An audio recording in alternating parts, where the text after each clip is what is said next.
चलित निर्वाचन को जदि अनुशीलन करा जाए निर्वाचन फल को से टिके सूचना मिल जे आंचलिक दल मानकर दिन बोधे सरी जाउछि से माने आउ भारतर राजनीतिक आकाश रे विशेष दिशुना समय थिला से माने सेमानकर आधिपत्य सारा देश रे विस्तार करने को लगी आज कौन ना कौन कारण साधारण लोकंकर जो आशा भरोसा से माने थिले ता धूलिसात हो जाइए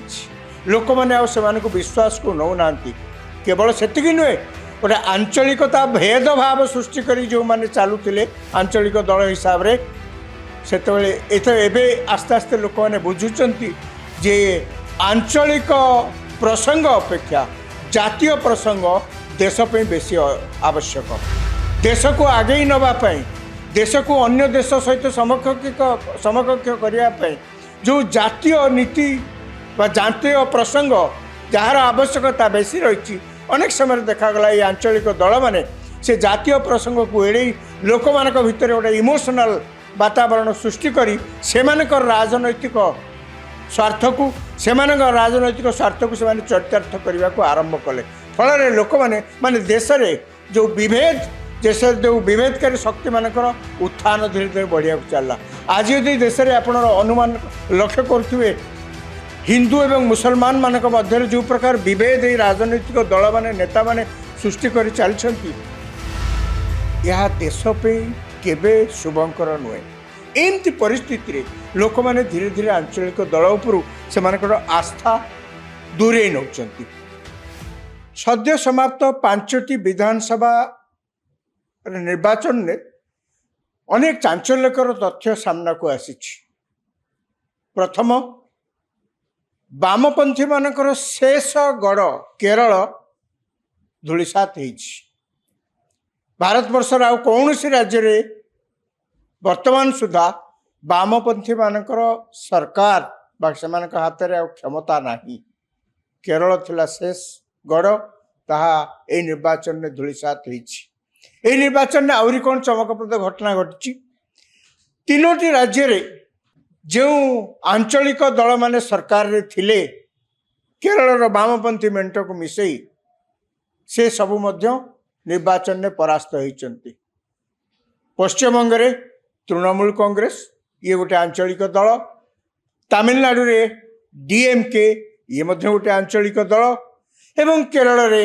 वामपंथी से मध्य गोटे कहिया गले आंचलिक दल मानकर मेंट सेति मध्यरु 2टी राज्य रे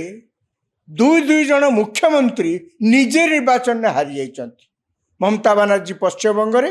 एवं एमके स्टालिन तमिलनाडु रे ये सबू देखिले केरल रे जहाँ कहूली मुख्यमंत्री जी पिनारी विजयन तांकर सरकार जाइछि से किंतु निर्वाचन में विजयी होइछंती एई प्रकार चित्र को टिके अनुशीलन कले गोटे कथा मन को आसुछि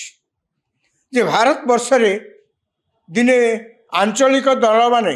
जातीय दल को जो भली भाव रे विपद रे पकाउथले निर्वाचन ने सेमानकर गड़ धीरे धीरे धीरे धीरे प्राय लोप पाया को बसछि कौन लोप पाउछि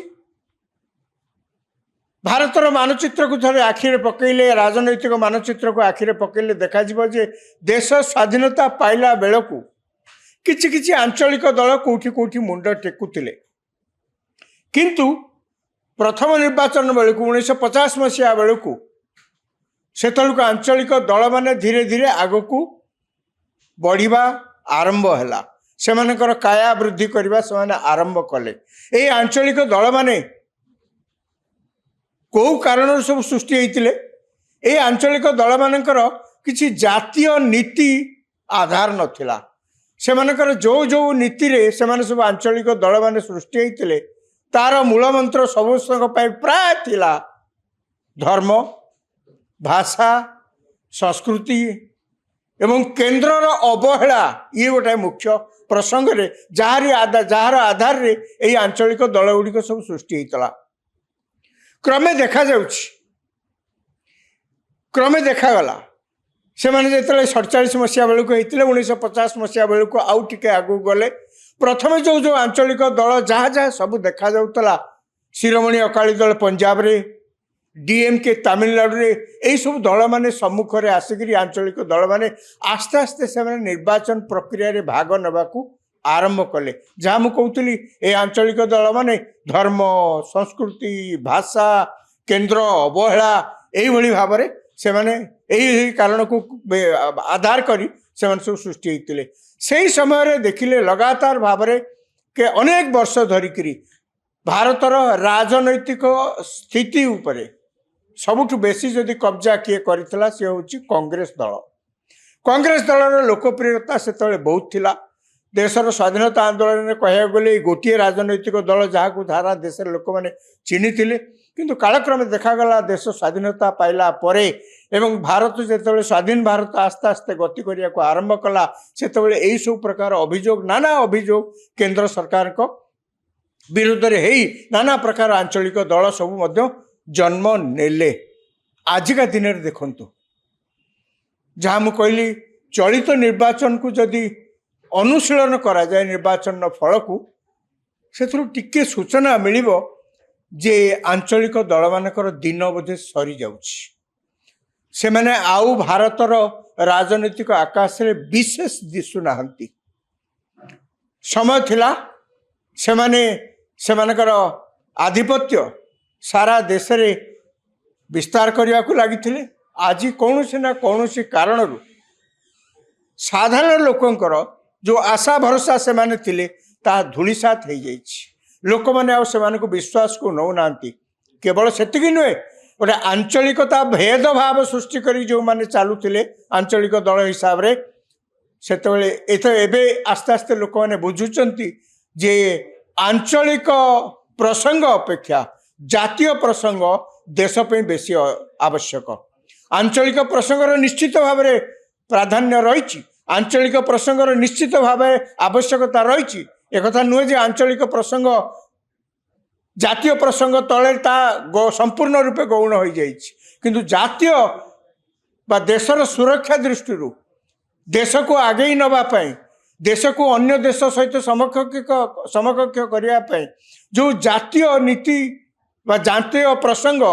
ଯାହାର ଆବଶ୍ୟକତା ବେଶୀ ରହିଛି ଅନେକ ସମୟରେ ଦେଖାଗଲା এই ଆଞ୍ଚଳିକ ଦଳମାନେ ସେ ଜାତୀୟ ପ୍ରସଙ୍ଗକୁ ଏଡ଼େଇ ଲୋକମାନଙ୍କ ଭିତରେ ଗୋଟେ ଇମୋସନାଲ ବାତାବରଣ ସୃଷ୍ଟି କରି ସେମାନଙ୍କର ରାଜନୈତିକ ସ୍ୱାର୍ଥକୁ ସେମାନେ ଚରିତାର୍ଥ କରିବାକୁ ଆରମ୍ଭ କଲେ। ଫଳରେ ଲୋକମାନେ ଦେଶରେ ଯେଉଁ ବିଭେଦକାରୀ ଶକ୍ତିମାନଙ୍କର ଉତ୍ଥାନ ଧୀରେ ଧୀରେ ବଢ଼ିବାକୁ ଚାଲିଲା। ଆଜି ଯଦି ଦେଶରେ ଆପଣ ଅନୁମାନ ଲକ୍ଷ୍ୟ କରୁଥିବେ ହିନ୍ଦୁ ଏବଂ ମୁସଲମାନ ମାନଙ୍କ ମଧ୍ୟରେ ଯେଉଁ ପ୍ରକାର ବିଭେଦ ଏହି ରାଜନୈତିକ ଦଳମାନେ ନେତାମାନେ ସୃଷ୍ଟି କରି ଚାଲିଛନ୍ତି ଏହା ଦେଶ ପାଇଁ କେବେ ଶୁଭଙ୍କର ନୁହେଁ। ଏମିତି ପରିସ୍ଥିତିରେ ଲୋକମାନେ ଧୀରେ ଧୀରେ ଆଞ୍ଚଳିକ ଦଳ ଉପରୁ ସେମାନଙ୍କର ଆସ୍ଥା ଦୂରେଇ ନେଉଛନ୍ତି। ୟାରି ଭିତରେ ଆମେ ଦେଖିବା କେଉଁ କେଉଁ ଆଞ୍ଚଳିକ ଦଳ ସବୁ ୟା ଭିତରେ ସବୁ ଥିଲେ ଆଉ ସେମାନେ ଏବେ ଦେଖାଯାଉନାହାନ୍ତି। ଆମେ ଓଡ଼ିଶା କଥାରୁ ଆରମ୍ଭ କରନ୍ତୁ। ବିଜୁ ଜନତା ଦଳ ଗୋଟେ ଆଞ୍ଚଳିକ ଦଳ ହୋଇକରି ଆରମ୍ଭ ହୋଇଥିଲା ଏବଂ 24 ବର୍ଷ କାଳ ଲଗାତାର ଭାବରେ ସେମାନେ ଲୋକଙ୍କର ସମର୍ଥନ ପାଇ ରାଜ୍ୟରେ ଶାସନ କରୁଥିଲେ। କିନ୍ତୁ 2024 ମସିହାରେ ଆମେ ସମସ୍ତେ ଦେଖିଲେ ଯେ ଏହି ଆଞ୍ଚଳିକ ଦଳ କ୍ଷମତାରୁ ଲୋକମାନେ ତାକୁ ବିଦା କରିଦେଲେ। କାରଣ ଲୋକମାନଙ୍କ ଭିତରେ ସେଇ ଯେଉଁ ଆଶା ଭରସା ଥିଲା ଯେ ଗୋଟେ ଆଞ୍ଚଳିକ ଦଳ ଯଦି କ୍ଷମତାକୁ ଆସେ ରାଜ୍ୟରେ ତାହେଲେ ଅନ୍ତତଃ ସେମାନଙ୍କର ଦୈନନ୍ଦିନ ଜୀବନ ଆସ୍ତେ ଆସ୍ତେ ଭଲ ବଢ଼ିବ ଏବଂ ସେମାନେ ଆତ୍ମନିର୍ଭରଶୀଳ ହେବା ଦିଗରେ ଦ୍ରୁତ ପ୍ରଗତି ହାସଲ କରିପାରିବେ ନାହିଁ। କିନ୍ତୁ ସେମାନେ ଦେଖିଲେ ସେମାନେ ଯେଉଁ ସ୍ୱପ୍ନ ଦେଖିଥିଲେ ଆଞ୍ଚଳିକ ଦଳଠୁ ତାହା ହେଉନାହିଁ। ଯାହାଫଳରେ କି ସେମାନେ ପୁଣି ମୁହାଁଇଛନ୍ତି ଜାତୀୟ ଦଳ ଆଡ଼କୁ। ବିଜେଡ଼ି ଯାହା ମୁଁ କହିଲି ତାର ଗୋଟିଏ ଜ୍ୱଳନ୍ତ ଉଦାହରଣ। ଆଉ ଏମିତି ଭାରତବର୍ଷରେ ଦେଖିଲେ ଡିଏମ୍କେ କଥା ମୁଁ ଯାହା କହିଲି ସେମାନେ ତାମିଲନାଡୁରେ ସରକାରରେ ଥିଲେ ସେମାନେ ଗଲେ। ସେଇ ତାମିଲନାଡୁରେ AIDMK ପ୍ରଥମେ ହେଇଥିଲା ଡିଏମ୍କେ ସିଏ ପୁଣି ଭାଗ ହୋଇକରି ଯେତେବେଳେ AIDMK ହେଲା ଜୟଲଳିତା ଯେତେବେଳେ ପର୍ଯ୍ୟନ୍ତ AIDMKର ନେତ୍ରୀ ଭାବରେ ଥିଲେ କ୍ଷମତାରେ ଥିଲେ ତାମିଲନାଡୁରେ ସେ ଅନେକ ବର୍ଷ ଧରି କ୍ଷମତାରେ ଥିଲେ। ଆଜିକା ଦିନରେ ଜୟଲଳିତାଙ୍କ मृत्यु पर सी दल धीरे धीरे धीरे धीरे धीरे धीरे निश्चिन्न होगा बसी यही निर्वाचन पूर्व विधानसभा निर्वाचन में से मात्र 66 आसन में जीति थे। यही निर्वाचन में 46 आसन में कि 47 आसन में खूब से सीमित रही खाली से नुहे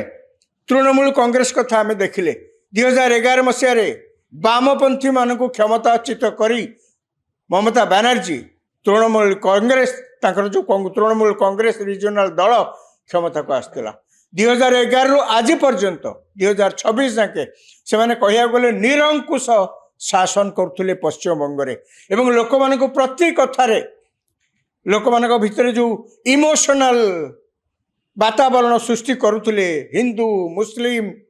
केंद्र अवहेला करुच्ची केंद्र सरकार को योजना आम कार्यकारी करई देबू नहीं लोक गोटे समय पर्यंत ताकू शुणुले गोटे समय पर्यंत भावुले जे ममता बनर्जी जहाँ कहते किसी सत्यता थाई पारे किंतु वास्तवता आगे सबकि मिले आपड़ जिते मिछर कुहुड़ी करंतु ना कहीं वास्तवता आगे से सबू मिले वास्तवता कौन 2026 मसीह यथर निर्वाचन है जो पश्चिमबंग में बीजेपी ना धरिया लोक इच्छा कर भयर हो कि इच्छा हो ना धरु नथिले बीजेपी से बीजेपी दल को आज 200 रु अधिक सीट्रे विजयी करैछंती कारण सेधिकार भोटर माने देखिले विशेषकर युव भोटर माने से माने देखिले पाठ पढ़ी बयस अच्छी काम करिवार स्पृहा अच्छी किंतु कौन काम करिवे कोठी काम करिवे ममता बनर्जी मध्य आंचलिक दलर नेत्री है स्ट्रीट फाइटर रो नाम कमई से मध्य निर्वाचन समय कोठी टिके कहि पारलेनी जे गला 15 वर्ष शासन ने युवक मानकर युवती मानकर कर्म संस्थान ए पदक्षेप तृणमूल कांग्रेस सरकार करी पार्टी मध्य पदे बाहरलानी क्या चाहिए कौ आशा भरसा से भोट दे था पश्चिमबंग में आउ भी अच्छी किए कांग्रेस सत्ता तो सेठी ना वामपंथी मैंने तो कौ जुगर से क्षमता हर से संगठन अच्छी ना नहीं ताकर उपस्थिति सारा पश्चिमबंग में देखी हो ना साधारण लोक क्या भोट दे था बीजेपी को देले बीजेपी से लोक मान आशा भरोसार एकमात्र सूत्र होगा जहाँफल कि लोक मैंने तो भोट देले तेणु से देखागला जो आंचलिक दल ममता बनर्जी तृणमूल कांग्रेस से क्षमतार गला कि मास पूर्व आम समस्ते देखिले दिल्ली रे अरविंद केजरीवाल किते आशा भरोसा सृष्टि करते जिते से आम आदमी पार्टी तैयारी करते किते आशा भरोसा केवल दिल्ली रे नुहे दिल्ली से आरंभ करते किंतु सारा भारत वर्ष रे सी से राजनैतिक महल गोटे चहल सृष्टि करते कौन है केवल भाषणबाजी तो शासन चलेनी केवल केंद्र सरकार को गाली देले तो शासन चलेनी केवल आपण राजनीति में थी केवल अन्य को गाली गलोच कले सबू दोष लदीदेले अन्य मानक उपरे एवं निजको दोषमुक्त करने यही प्रकार जदि बाट आपणाती आपण लोके किछि दिन पे हुए तो आपण को विश्वास को नहीं पारती किंतु सबुदिन पे नुहे अरविंद केजरीवाल तांको सरकार क्षमतार चलीगला खाली से नुहे से मैंने यही प्रकार कथा कहीकि पंजाब रे मध्य क्षमता को आसते आज अच्छा कि पंजाब रे आपण देखंतु से आम आदमी दलर किते किते नेता जो मैंने पुरुखा नेता दलर जिते दल तैयारी होता से आज से रहा पसंद करूना एवं निकट में 7 जन एमपी से दल बाहर पलि आस समुदाय 10 जन एमपी थे राज्यसभा 7 जन से बाहर अन्य दल को चली आसई उत्तर प्रदेश में मायावती बीएसपी आउ तांको कथा कहीं शुणुना शुभु नहीं मायावती कौटी अच्छा दल कौन कई शुभुना समाजवादी पार्टी मुलायम सिंह समाजवादी पार्टी उत्तर प्रदेश में गोटे समय चहल सृष्टि करता आजिका दिन में आउ क्षमतार ना लोक मैंने तार किसी आलोचना ही करना से आंचलिक दल जो लोक एत कथा कहीकि क्षमता को आसला आज दिन में कौन प्रकार कार्यकलाप ना जहाँ लोकों भितर पुणी प्रति विश्वास सृष्टि कर आपण आउर गोटे देखिए तेलंगाना रे केसीआर राष्ट्रीय समिति तेलंगाना राष्ट्रीय समिति बस समान अवस्था से मध्य क्षमतार आउ नाहांती YSRPC जगमोहन कर YSRPC आंध्र प्रदेश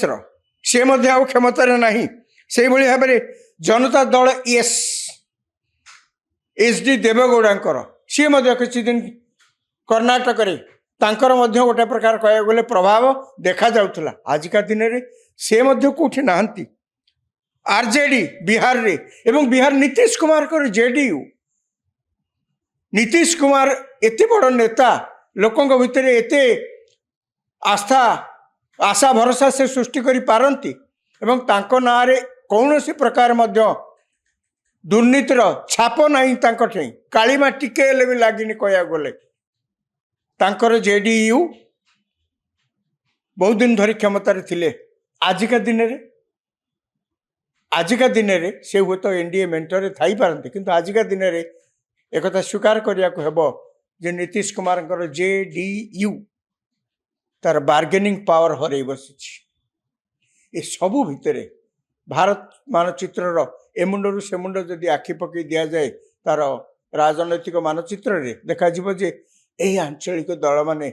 जे सब दिने भारत वर्ष रे प्राधान्य एते विस्तार करथिले क्षमता अधिकार करथिले लोकंकर जन लोकप्रियता हासिल करथिले आस्ते आस्ते से माने अस्त हो जाउछंती यार भितर देश राजनैतिक स्थिति कौन हम आगु को 1950 मसीहा दशंधि बेलू आम केवल देखी भारत वर्ष रे केवल गोटे दल राजनीति करथला से दल को समस्ते चाहूले सी हूँ भारतीय जातीय कांग्रेस कहवा गले गोटे जातीय दल सेतबेले भारत वर्षर राजनैतिक मानचित्र रे सब शाखा प्रशाखा मिलैकी थला कांग्रेस धीरे धीरे दुर्बल है वर्तमान बीजेपी गोटे जातीय दल भाव में उभा यार भितर कांग्रेस केवल गोटे आशा पोषण करवा स्वाभाविक कौन आशा पोषण कर कांग्रेस बर्तमान भावुची यही जो आंचलिक दल मानकर जिते विलय हो जाउची धीरे धीरे से माने संपूर्ण रूपे कहया गले भारत रु लोप पाइबे तापर लोक माने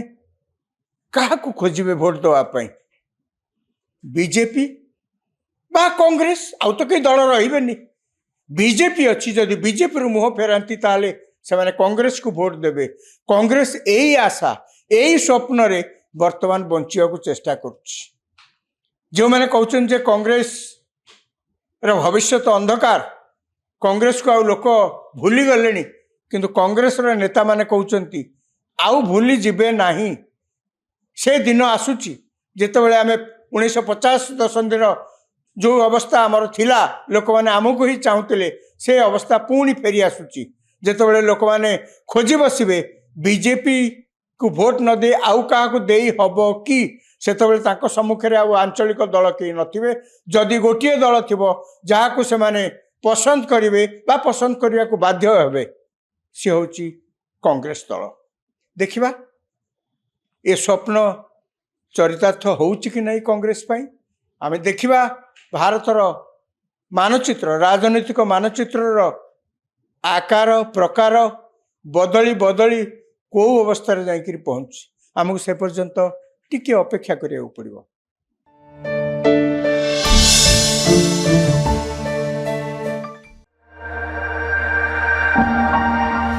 चलित निर्वाचन को जदि अनुशीलन करा जाए निर्वाचन फल को से टिके सूचना मिलिबो जे आंचलिक दल मानकर दिन बोधे सरी जाउछि से माने आउ भारतर राजनीतिक आकाश रे विशेष दिशु नाहंती समय थिला से माने सेमानकर आधिपत्य सारा देश रे विस्तार करने को लगी आज कौन ना कौन कारण साधारण लोकंकर जो आशा भरोसा से माने थिले ता धूलिसात हो जाइए लोक मैंने को विश्वास को नौ ना केवल सेतिकी नुहे गोटे आंचलिकता भेदभाव सृष्टि करी जो माने चलुले आंचलिक दल हिसाब से एबे आस्ते आस्ते लोक मैंने बुझुचंती जे आंचलिक प्रसंग अपेक्षा जातीय प्रसंग देश पे बेसी आवश्यक देश को आगे नवाई देश को अन्य देश सहित समकक्ष करने जो जातीय नीति बा जातीय प्रसंग जार आवश्यकता बेसी रही अनेक समय देखागला ये आंचलिक दल मैंने से जातीय प्रसंग को एड़े लोक मान भितर गोटे इमोशनाल वातावरण सृष्टि करी सेमानकर राजनैतिक स्वार्थ को राजनैतिक स्वार्थ को से चरितार्थ करने को आरंभ कले फल लोक मैंने देश में जो विभेद देश जो विभेदकारी शक्ति मानकर उत्थान धीरे धीरे बढ़िया चलला आज यदि देश में आप अनुमान लक्ष्य करुवे हिंदू एवं मुसलमान मान मध्य जो प्रकार विभेद राजनैतिक दल माने नेता माने सृष्टि कर चलती यह देश केबे शुभंकर नुहे एमती परिस्थिति रे लोक माने धीरे धीरे आंचलिक दल उपरू से आस्था दूरे नौचंती सद्य समाप्त 5टी विधानसभा निर्वाचन ने अनेक चांचल्यकर तथ्य सामना को आसी प्रथम वामपंथी मानकर शेष गढ़ केरल धूलिसात होइछि भारत वर्षर आउ कौन सी राज्य रे वर्तमान सुधा वामपंथी मानकर सरकार बाक हाथ में क्षमता नहीं केरल थिला शेष गढ़ ताहा ए निर्वाचन में धूलिसात होइछि ए निर्वाचन में आउरी कौन चमकप्रद घटना घटी 3टी राज्य रे जो आंचलिक दल माने सरकार रे थिले केरल वामपंथी मेंट को मिसई से सबु मध्य निर्वाचन में परास्त होइचंती पश्चिमबंग रे तृणमूल कांग्रेस ये गोटे आंचलिक दल तमिलनाडु रे डीएमके ये मध्य गोटे आंचलिक दल एवं केरल रे वामपंथी से मध्य गोटे कह गले आंचलिक दल मानकर मेंट सेति मध्यरु 2टी राज्य रे दुई जन मुख्यमंत्री निजे निर्वाचन में हारी जाइछंती ममता बनर्जी पश्चिमबंग रे एवं एमके स्टालिन तमिलनाडु रे ये सबू देखिले केरल रे जहाँ मुझे कहूली मुख्यमंत्री जी पिनारी विजयन तांकर सरकार जाइछि से किंतु निर्वाचन में विजयी होइछंती एई प्रकार चित्र को टिके अनुशीलन कले गोटे कथा मन को आसुछि जे भारत वर्ष रे दिने आंचलिक दल माने जातीय दल को जो भली भाव में विपद रे पकाउथले निर्वाचन ने सेमानकर गड़ धीरे धीरे धीरे धीरे प्राय लोप पाया को बसछि कौन लोप पाउछि भारतर मानचित्र को थे आखिरे पकईले राजनैतिक मानचित्र को आखिरे पकईले देखा जे देश स्वाधीनता पाइला बेलू किछि आंचलिक दल कोठी कोठी मुंड टेकुतिले किंतु प्रथम निर्वाचन बेलू 1950 मसीहा बेलू से आंचलिक दल माने धीरे धीरे आग को बढ़िबा आरंभ हैला सेमानकर काया वृद्धि करबा सेमाने आरंभ कले ए आंचलिक दल माने कौ कारण सब सृष्टि होते ए आंचलिक दल मानकर किछि जातीय नीति आधार नथिला सेमानकर जो जो नीति रे सेमाने सब आंचलिक दल माने सृष्टि होते तार मूल मंत्र सबुसंग प्राय थिला धर्म भाषा संस्कृति एवं केन्द्रर अवहेला ये गोटे मुख्य प्रसंग रे जार आधार रे ए आंचलिक दल गुड़िक सब सृष्टि होता क्रमे देखा क्रमे देखागला से मैंने जो 47 मसीहा बेलू होते 1950 मसीहा बेलू आउ टिके आगू गले प्रथम जो जो आंचलिक दल जहाँ जहाँ सब देखा जाउतला शिरोमणि अकाली दल पंजाब रे डीएमके तमिलनाडु रे यही सब दल माने सम्मुख रे आसिक आंचलिक दल माने आस्ते आस्ते से निर्वाचन प्रक्रिया रे भाग नेबाकू आरंभ कले जहाँ मुझे कहूली ए आंचलिक दल माने धर्म संस्कृति भाषा केन्द्र अवहेला यही भाव में से माने यही कारण को आधार करी से सब सृष्टि होते से समय देखिले लगातार भाव में के अनेक वर्ष धरिकी भारतर राजनैतिक स्थिति उपरे सबुठ बेसी जदि कब्जा किए करथिला से होची कांग्रेस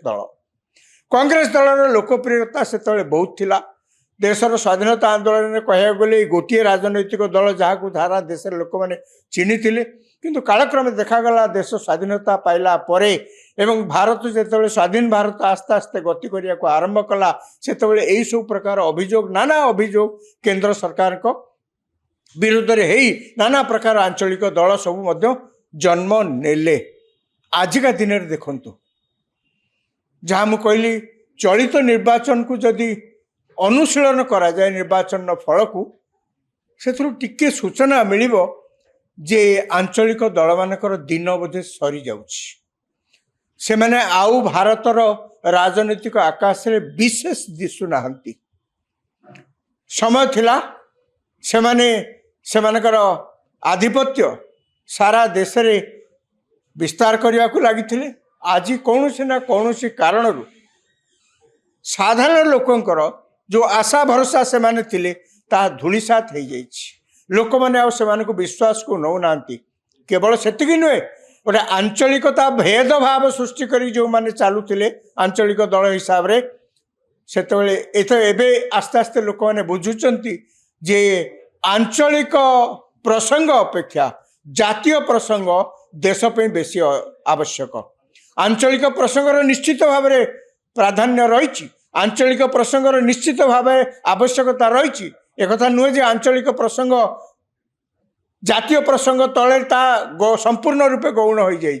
किंतु जातीय बा देशर सुरक्षा दृष्टि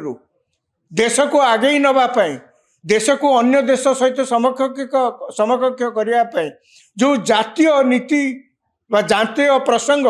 जार आवश्यकता बेसी रही। अनेक समय देखागला ये आंचलिक दल माने से जातीय प्रसंग को एड़े लोक मान भितर गोटे इमोशनल वातावरण सृष्टि करी सेमानकर राजनैतिक स्वार्थ को राजनैतिक स्वार्थ को से चरितार्थ करने को आरंभ कले। फल लोक माने देश में जो विभेद देश जो विभेदकारी शक्ति मानकर उत्थान धीरे धीरे बढ़िया चलला। आज यदि देश में आप अनुमान लक्ष्य करुवे हिंदू एवं मुसलमान मानक मध्य जो प्रकार विभेद राजनैतिक दल माने नेता माने सृष्टि कर चलती यह देश पे केबे शुभंकर नुहे। एमती परिस्थिति रे लोक माने धीरे धीरे आंचलिक दल उपरू से आस्था दूरे नौचंती। यार भितर आम देखा कौ कौ आंचलिक दल सबू या भितर सब थिले आउ से माने एबे देखा जाऊना। आम ओडिशा कथार आरंभ करूँ बिजु जनता दल गोटे आंचलिक दल होकर आरंभ होता और 24 वर्ष काल लगातार भाव में से लोकंकर समर्थन पाई राज्य में शासन करुले। 2024 मसीह आम समस्ते देखिले जे यही आंचलिक दल क्षमतारू लोक मैंने विदा करदे। कारण लोक मान भितर से जो आशा भरसा थिला जे गोटे आंचलिक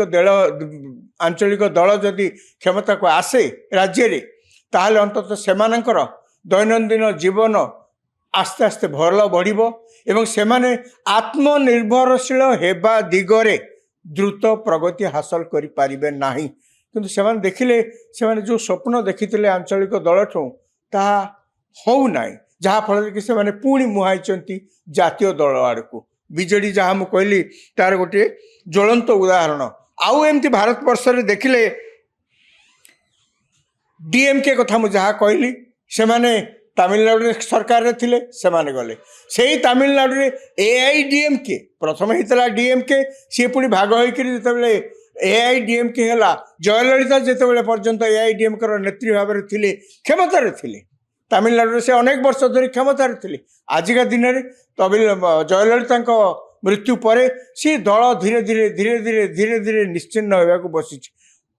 यही निर्वाचन पूर्व विधानसभा निर्वाचन में से मात्र 66 आसन में जीति थे। यही निर्वाचन में 46 आसन कि 47 आसन में खूब से सीमित रही। खाली से नुहे तृणमूल कांग्रेस कथा आम देखिले 2011 मसीह वामपंथी मान को क्षमताच्युत करी ममता बनर्जी तृणमूल कांग्रेस जो तृणमूल कांग्रेस रिजनल दल क्षमता को आसला 2011 रु आज पर्यंत 2026 जाके से कह गले निरंकुश शासन करुले पश्चिमबंग एवं लोक मान प्रति कथार लोक मान भितर जो इमोशनल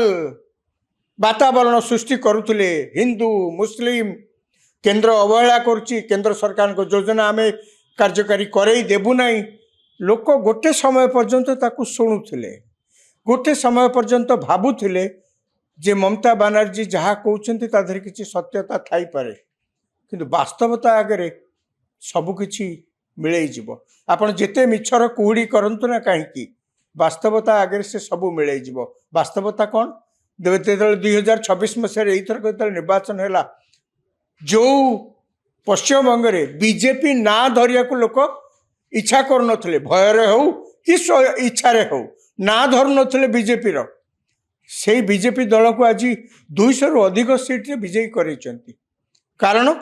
ସେଠିକାର ଭୋଟର ମାନେ ଦେଖିଲେ, ବିଶେଷ କରି ଯୁବ ଭୋଟର ମାନେ, ସେମାନେ ଦେଖିଲେ ପାଠ ପଢ଼ିଛନ୍ତି, ବୟସ ଅଛି, କାମ କରିବାର ସ୍ପୃହା ଅଛି, କିନ୍ତୁ କ'ଣ କାମ କରିବେ, କେଉଁଠି କାମ କରିବେ? ମମତା ବାନାର୍ଜୀ ମଧ୍ୟ ଆଞ୍ଚଳିକ ଦଳର ନେତ୍ରୀ ହେଇ ଷ୍ଟ୍ରିଟ୍ ଫାଇଟରର ନାମ କମେଇ ସେ ମଧ୍ୟ ନିର୍ବାଚନ ସମୟରେ କେଉଁଠି ଟିକେ କହିପାରିଲେନି ଯେ ଗଲା 15 ବର୍ଷର ଶାସନରେ ଯୁବତୀମାନଙ୍କର କର୍ମସଂସ୍ଥାନ ପାଇଁ ଏଇଆ ପଦକ୍ଷେପ ତୃଣମୂଳ କଂଗ୍ରେସ ସରକାର କରିଛି। ତାଙ୍କ ପାର୍ଟିରୁ ମଧ୍ୟ ପଦେ ବାହାରିଲାନି। କାହାକୁ ଚାହିଁକିରି କେଉଁ ଆଶା ଭରସାରେ ସେମାନଙ୍କୁ ଭୋଟ ଦେଇଥାନ୍ତି ପଶ୍ଚିମବଙ୍ଗରେ? ଆଉ ବି ଅଛି କିଏ? କଂଗ୍ରେସର ସତ୍ତା ତ ସେଠି ନାହିଁ। ବାମପନ୍ଥୀ ମାନେ ତ କେଉଁ ଯୁଗରୁ ସେମାନେ ସେଠି କ୍ଷମତା ହରାଇଛନ୍ତି, ସେମାନଙ୍କର ସଂଗଠନ ଆଉ ଅଛି ନା ନାହିଁ, ତାଙ୍କର ଉପସ୍ଥିତି ମଧ୍ୟ ସାରା ପଶ୍ଚିମବଙ୍ଗରେ ଦେଖି ହେଉନାହିଁ। ସାଧାରଣ ଲୋକଟି ତାହେଲେ କାହାକୁ ଭୋଟ ଦେଇଥାନ୍ତି? ବିଜେପିକୁ ଦେଲେ। ବିଜେପି ସେଠି ଲୋକମାନଙ୍କର ଆଶା ଭରସାର ଏକମାତ୍ର ସୂତ୍ର ହେଇକିରି ରହିଲା, ଯାହାଫଳରେ କି ଲୋକମାନେ ତ ଭୋଟ ଦେଲେ। ତେଣୁ ସେଠି ମଧ୍ୟ ଦେଖାଗଲା ଯେ ଗୋଟେ ଆଞ୍ଚଳିକ ଦଳ ମମତା ବାନାର୍ଜୀଙ୍କ ତୃଣମୂଳ କଂଗ୍ରେସ ସେଠି କ୍ଷମତାରୁ ଗଲାଣି। କିଛି ମାସ ପୂର୍ବେ ଆମେ ସମସ୍ତେ ଦେଖିଲେ ଦିଲ୍ଲୀରେ ଅରବିନ୍ଦ କେଜରିୱାଲ କେତେ ଆଶା ଭରସା ସୃଷ୍ଟି କରିଥିଲେ ଯେତେବେଳେ ସେ ତାଙ୍କର ଆମ୍ ଆଦମୀ ପାର୍ଟି ତିଆରି କରିଥିଲେ। କେତେ ଆଶା ଭରସା, କେବଳ ଦିଲ୍ଲୀରେ ନୁହେଁ, ଦିଲ୍ଲୀରେ ସେ ଆରମ୍ଭ କରିଥିଲେ, କିନ୍ତୁ ସାରା ଭାରତ ବର୍ଷରେ ସିଏ ସେତେବେଳେ ରାଜନୈତିକ ମହଲରେ ଗୋଟେ ଚହଳ ସୃଷ୍ଟି କରିଥିଲେ। କ'ଣ ହେଲା? କେବଳ ଭାଷଣବାଜିରେ ତ ଶାସନ ଚାଲେନି, କେବଳ କେନ୍ଦ୍ର ସରକାରଙ୍କୁ ଗାଳି ଦେଲେ ତ ଶାସନ ଚାଲେନି, କେବଳ ଆପଣ ରାଜନୀତିରେ ଥାଇକିରି କେବଳ ଅନ୍ୟକୁ ଗାଳିଗୁଲଜ କଲେ, ସବୁ ଦୋଷ ଲଦିଦେଲେ ଅନ୍ୟମାନଙ୍କ ଉପରେ ଏବଂ ନିଜକୁ ଦୋଷମୁକ୍ତ କରିବା ପାଇଁ ଏହି ପ୍ରକାର ଯଦି ବାଟ ଆପଣାନ୍ତି ଆପଣ, ଲୋକେ କିଛି ଦିନ ପାଇଁ ହୁଏତ ଆପଣଙ୍କୁ ବିଶ୍ୱାସକୁ ନେଇପାରନ୍ତି, କିନ୍ତୁ ସବୁଦିନ ପାଇଁ ନୁହେଁ। ଅରବିନ୍ଦ କେଜରିୱାଲ ତାଙ୍କ ସରକାର କ୍ଷମତାରୁ ଚାଲିଗଲା। ଖାଲି ସେତିକି ନୁହେଁ, ସେମାନେ ଏହି ପ୍ରକାର କଥା କହିକିରି ପଞ୍ଜାବରେ ମଧ୍ୟ କ୍ଷମତାକୁ ଆସିଥିଲେ, ଆଜି ଅଛନ୍ତି। କିନ୍ତୁ ପଞ୍ଜାବରେ ଆପଣ ଦେଖନ୍ତୁ, ସେ ଆମ୍ ଆଦମୀ ଦଳର କେତେ କେତେ ନେତା, ଯେଉଁମାନେ ପୁରୁଖା ନେତା, ଦଳର ଯେତେବେଳେ ଦଳ ତିଆରି ହେଇଥିଲା ସେମାନେ ହିଁ ଥିଲେ ସେଇଥିରେ, ଆଜି ସେମାନେ ସେଠି ରହିବାକୁ ଆଉ ପସନ୍ଦ କରୁନାହାନ୍ତି। ଏବେ ନିକଟରେ 7 ଜଣ MP ତାଙ୍କର ସେ ଦଳରୁ ବାହାରି ପଳେଇ ଆସିଛନ୍ତି। ସମୁଦାୟ 10 ଜଣ MP ତାଙ୍କର ଥିଲେ ରାଜ୍ୟସଭାରେ, 7 ଜଣ ସେଥିରୁ ବାହାରିକିରି ଅନ୍ୟ ଦଳକୁ ଚାଲି ଆସିଛନ୍ତି। ସେଇଭଳି ଉତ୍ତରପ୍ରଦେଶରେ ମାୟାବତୀଙ୍କର BSP, ଆଉ ତାଙ୍କ କଥା କେହି ଶୁଣୁନାହାନ୍ତି, ଶୁଭୁନାହିଁ। ମାୟାବତୀ କେଉଁଠି ଅଛନ୍ତି, ତାଙ୍କ ଦଳ କ'ଣ କରୁଛି, କେହି ଶୁଭୁନାହାନ୍ତି। ସମାଜବାଦୀ ପାର୍ଟି, ମୁଲାୟମ ସିଂଙ୍କର ସମାଜବାଦୀ ପାର୍ଟି ଉତ୍ତରପ୍ରଦେଶରେ ଗୋଟେ ସମୟରେ ଚହଳ ସୃଷ୍ଟି କରିଥିଲା, ଆଜିକା ଦିନରେ ଆଉ କ୍ଷମତାର ନାହିଁ। ଲୋକମାନେ ମଧ୍ୟ ତାର କିଛି ଆଲୋଚନା ହିଁ କରୁନାହାନ୍ତି। ସେ ଆଞ୍ଚଳିକ ଦଳ ଯେଉଁ ଲୋକଙ୍କୁ ଏତେ କଥା କହିକିରି କ୍ଷମତାକୁ ଆସିଥିଲା, ଆଜି ଦିନରେ ତାଙ୍କର କୌଣସି ପ୍ରକାର କାର୍ଯ୍ୟକଳାପ ନାହିଁ ଯାହା ଲୋକଙ୍କ ଭିତରେ ପୁଣି ତାଙ୍କ ପ୍ରତି ବିଶ୍ୱାସ ସୃଷ୍ଟି କରିବ। ଆପଣ ଆହୁରି ଗୋଟିଏ ଦେଖିବେ, ତେଲେଙ୍ଗାନାରେ KCRଙ୍କର ରାଷ୍ଟ୍ରୀୟ ସମିତି, ତେଲେଙ୍ଗାନା ରାଷ୍ଟ୍ରୀୟ ସମିତି, ବାସ୍ ସମାନ ଅବସ୍ଥା, ସେ ମଧ୍ୟ କ୍ଷମତାରେ ଆଉ ନାହାନ୍ତି। YSRPCଙ୍କର, ଜଗମୋହନଙ୍କର YSRPC ଆନ୍ଧ୍ରପ୍ରଦେଶର, ସେ ମଧ୍ୟ ଆଉ କ୍ଷମତାରେ ନାହିଁ। ସେଇଭଳି ଭାବରେ ଜନତା ଦଳ SD ଦେବଗୌଡ଼ାଙ୍କର, ସିଏ ମଧ୍ୟ କିଛି ଦିନ କର୍ଣ୍ଣାଟକରେ ତାଙ୍କର ମଧ୍ୟ ଗୋଟେ ପ୍ରକାର କହିବାକୁ ଗଲେ ପ୍ରଭାବ ଦେଖାଯାଉଥିଲା, ଆଜିକା ଦିନରେ ସେ ମଧ୍ୟ କେଉଁଠି ନାହାନ୍ତି। RJD ବିହାରରେ, ଏବଂ ବିହାର ନୀତିଶ କୁମାରଙ୍କର JDU। ନୀତିଶ କୁମାର ଏତେ ବଡ଼ ନେତା, ଲୋକଙ୍କ ଭିତରେ ଏତେ ଆଶା ଭରସା ସେ ସୃଷ୍ଟି କରିପାରନ୍ତି ଏବଂ ତାଙ୍କ ନାଁରେ କୌଣସି ପ୍ରକାର ମଧ୍ୟ ଦୁର୍ନୀତିର ଛାପ ନାହିଁ ତାଙ୍କ ଠେଇଁ, କାଳିମା ଟିକେ ହେଲେ ବି ଲାଗିନି କହିବାକୁ ଗଲେ। ତାଙ୍କର JDU ବହୁତ ଦିନ ଧରି କ୍ଷମତାରେ ଥିଲେ। ଆଜିକା ଦିନରେ ସେ ହୁଏତ NDA ମେଣ୍ଟରେ ଥାଇପାରନ୍ତି, କିନ୍ତୁ ଆଜିକା ଦିନରେ ଏକଥା ସ୍ୱୀକାର କରିବାକୁ ହେବ ଯେ ନୀତିଶ କୁମାରଙ୍କର JDU ତାର ବାର୍ଗେନିଂ ପାୱାର ହରାଇ ବସିଛି। ଏସବୁ ଭିତରେ ଭାରତ ମାନଚିତ୍ରର ଏ ମୁଣ୍ଡରୁ ସେ ମୁଣ୍ଡ ଯଦି ଆଖି ପକାଇ ଦିଆଯାଏ ତାର ରାଜନୈତିକ ମାନଚିତ୍ରରେ ଦେଖାଯିବ ଯେ ଏହି ଆଞ୍ଚଳିକ ଦଳମାନେ ଯିଏ ସବୁ ଦିନେ ଭାରତବର୍ଷରେ ପ୍ରାଧାନ୍ୟ ଏତେ ବିସ୍ତାର କରିଥିଲେ, କ୍ଷମତା ଅଧିକାର କରିଥିଲେ, ଲୋକଙ୍କର ଲୋକପ୍ରିୟତା ହାସଲ କରିଥିଲେ, ଆସ୍ତେ ଆସ୍ତେ ସେମାନେ ଅସ୍ତ ହୋଇଯାଉଛନ୍ତି। ଏହାରି ଭିତରେ ଦେଶର ରାଜନୈତିକ ସ୍ଥିତି କ'ଣ ହେବ ଆଗକୁ? 1950 ମସିହା ଦଶନ୍ଧି ବେଳକୁ ଆମେ କେବଳ ଦେଖିଥିଲେ ଭାରତବର୍ଷରେ କେବଳ ଗୋଟିଏ ଦଳ ରାଜୁତି କରୁଥିଲା, ସେଇ ଦଳକୁ ସମସ୍ତେ ଚାହୁଁଥିଲେ, ସେ ହେଉଛି ଭାରତୀୟ ଜାତୀୟ କଂଗ୍ରେସ। କହିବାକୁ ଗଲେ ଗୋଟିଏ ଜାତୀୟ ଦଳ ସେତେବେଳେ ଭାରତବର୍ଷର ରାଜନୈତିକ ମାନଚିତ୍ରରେ ସବୁଆଡ଼େ ଶାଖା ପ୍ରଶାଖା ମେଲେଇକି ଥିଲା। କଂଗ୍ରେସ ଧୀରେ ଧୀରେ ଦୁର୍ବଳ ହେଲା। ବର୍ତ୍ତମାନ ବିଜେପି ଗୋଟିଏ ଜାତୀୟ ଦଳ ଭାବରେ ଉଭା ହେଇଛି। ଏହାରି ଭିତରେ କଂଗ୍ରେସ କେବଳ ଗୋଟାଏ ଆଶା ପୋଷଣ କରିବା ସ୍ୱାଭାବିକ। କ'ଣ ଆଶା ପୋଷଣ କରୁଛି କଂଗ୍ରେସ? କଂଗ୍ରେସ ବର୍ତ୍ତମାନ ଭାବୁଛି ଏଇ ଯେଉଁ ଆଞ୍ଚଳିକ ଦଳମାନଙ୍କର ଯେତେ ବିଲୟ ହେଇଯାଉଛି, ଧୀରେ ଧୀରେ ସେମାନେ ସମ୍ପୂର୍ଣ୍ଣ ରୂପେ କହିବାକୁ ଗଲେ ଭାରତରୁ ଲୋପ ପାଇଯିବେ। ତାପରେ ଲୋକମାନେ କାହାକୁ ଖୋଜିବେ ଭୋଟ ଦେବା ପାଇଁ? ବିଜେପି ବା କଂଗ୍ରେସ, ଆଉ ତ କେହି ଦଳ ରହିବେନି। ବିଜେପି ଅଛି, ଯଦି ବିଜେପିରୁ ମୁହଁ ଫେରାନ୍ତି ତାହେଲେ ସେମାନେ କଂଗ୍ରେସକୁ ଭୋଟ ଦେବେ। କଂଗ୍ରେସ ଏଇ ଆଶା ଏଇ ସ୍ୱପ୍ନରେ ବର୍ତ୍ତମାନ ବଞ୍ଚିବାକୁ ଚେଷ୍ଟା କରୁଛି। ଯେଉଁମାନେ କହୁଛନ୍ତି ଯେ କଂଗ୍ରେସର ଭବିଷ୍ୟତ ଅନ୍ଧକାର, କଂଗ୍ରେସକୁ ଆଉ ଲୋକ ଭୁଲିଗଲେଣି, କିନ୍ତୁ କଂଗ୍ରେସର ନେତାମାନେ କହୁଛନ୍ତି ଆଉ ଭୁଲି ଯିବେ ନାହିଁ। ସେ ଦିନ ଆସୁଛି ଯେତେବେଳେ ଆମେ 1950 ଦଶନ୍ଧିର ଯେଉଁ ଅବସ୍ଥା ଆମର ଥିଲା, ଲୋକମାନେ ଆମକୁ ହିଁ ଚାହୁଁଥିଲେ, ସେ ଅବସ୍ଥା ପୁଣି ଫେରି ଆସୁଛି। ଯେତେବେଳେ ଲୋକମାନେ ଖୋଜି ବସିବେ ବିଜେପିକୁ ଭୋଟ ନ ଦେଇ ଆଉ କାହାକୁ ଦେଇ ହେବ କି, ସେତେବେଳେ ତାଙ୍କ ସମ୍ମୁଖରେ ଆଉ ଆଞ୍ଚଳିକ ଦଳ କେହି ନଥିବେ। ଯଦି ଗୋଟିଏ ଦଳ ଥିବ ଯାହାକୁ ସେମାନେ ପସନ୍ଦ କରିବେ ବା ପସନ୍ଦ କରିବାକୁ ବାଧ୍ୟ ହେବେ, ସେ ହେଉଛି କଂଗ୍ରେସ ଦଳ। ଦେଖିବା ଏ ସ୍ୱପ୍ନ ଚରିତାର୍ଥ ହେଉଛି କି ନାହିଁ କଂଗ୍ରେସ ପାଇଁ। ଆମେ ଦେଖିବା ଭାରତର ମାନଚିତ୍ର, ରାଜନୈତିକ ମାନଚିତ୍ରର ଆକାର ପ୍ରକାର ବଦଳି ବଦଳି କେଉଁ ଅବସ୍ଥାରେ ଯାଇକରି ପହଞ୍ଚୁଛି। ଆମକୁ ସେ ପର୍ଯ୍ୟନ୍ତ